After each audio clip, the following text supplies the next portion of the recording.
baneye inda mfite 13 none ubu nkaba nujuje 15. Uyu mwana n'uwo mu karere ka Gasabo mu mujyi wa Kigali. Umuntu waneye inda nyine yari umugande, yari afite nka 38 yaracitse. Uyu mwana avuga ko yagiye kwa muganga gusaba kwiyinda bayimukuriramo, nyamara ntibyakunda kuko bamusabaga umusinyira kandi umubyeyi we ataramushyigikiye. Nari nzi ko bishoboka kuba umuntu yajya kwa muganga bakamukuriramo inda, ko mama akambwira ati njye ninyivanamo ntago nzongera kumubera mu rugo. Mfata umwanzuro kujya kwa muganga, ngezeyo barambwira ati turayikuvaniramo ariko dufite umuntu muri kumwe uri bwagusinyire ko kiri bwakubeho nyine ntacyo biraba bitwaye. Ubwo bambwiye gutyo nyine abonye ari ibintu bigoye cyane, ndavuga ati mfashe umwanzuro ndatujije. Ibibazo nk'ibi kandi byabaye ku mwana w'uyu mubyeyi wari ugeze mu mwaka wa 4 w'amashuri yisumbuye, agaterwa inda mu gihe abanyeshuri batigaga bitewe n'icyorezo cya COVID-19. Mwana wanjye bamuteye inda afite 17, bamubaje icyo yifuza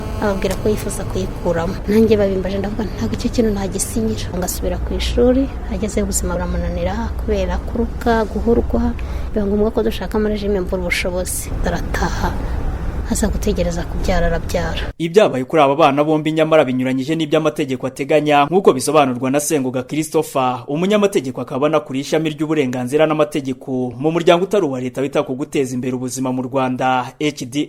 Iteka rya Minisitiri rigena ibigomba kubahirizwa kugira ngo umugore cyangwa umukobwa akurirwemo inda, bivuga ko muganga akazi ke ari ugusinyisha wa muntu uko yemera igihe umubyeyi atabonetse cyangwa se atumvikana n'umwana, icyifuzo cy'umwana aricyo cyubahirizwa. Iyo rero yagaragaje ukwemera nta kindi asabwa akabyandika, yarangiza umwana agasinya, wa muganga akareba umuganga mugenzi we bakorana bagasinya ari babiri kubera ko nta mubyeyi uhari. Iyo bamaze gusinya rero bombi serivisi umwana barayimuha. Kuba hari abakinyuranya n'ikiri teka rya Minisitiri riteganya, hari abayobozi b'ibitaro babihuza no kurigiraho amakuru make gusa bakizeza impinduka. Uyu ni Major Dr Munyemana Ernest, umuyobozi mukuru w'ibitaro bya Kibagabaga byo mu karere ka Gasabo mu mujyi wa Kigali. Aha twaganiriye nyuma yo guhugurwa n'umuryango utari uwa leta wita ku guteza imbere ubuzima mu Rwanda HDI. Byongera ngo ni nayo mpamvu y'aya mahugurwa twajemo uyu munsi, ni ukugira ngo aho hari izo limitation zose tubashe kuzikuraho. Abaganga bari hano amahugurwa yatweretse inzira ihamye yo kugira tubikemura. Mu bindi bikibangamiye iyubahirizwa ry'iteka rya Minisitiri rigena ibigomba kubahirizwa kugira ngo umugore cyangwa umukobwa akurirwemo inda ku buryo bwizewe, safe abortion, hari n'imyemerere y'amadini ituma hari abaganga banga gutanga iyo serivisi. Ibi gisabwa ko hakorwa ubukangurambaga bwimbitse kugira ngo nabo rirengera bamenye uburenganzira bwabo, aho butubahirijwe bashobore kubuharanira.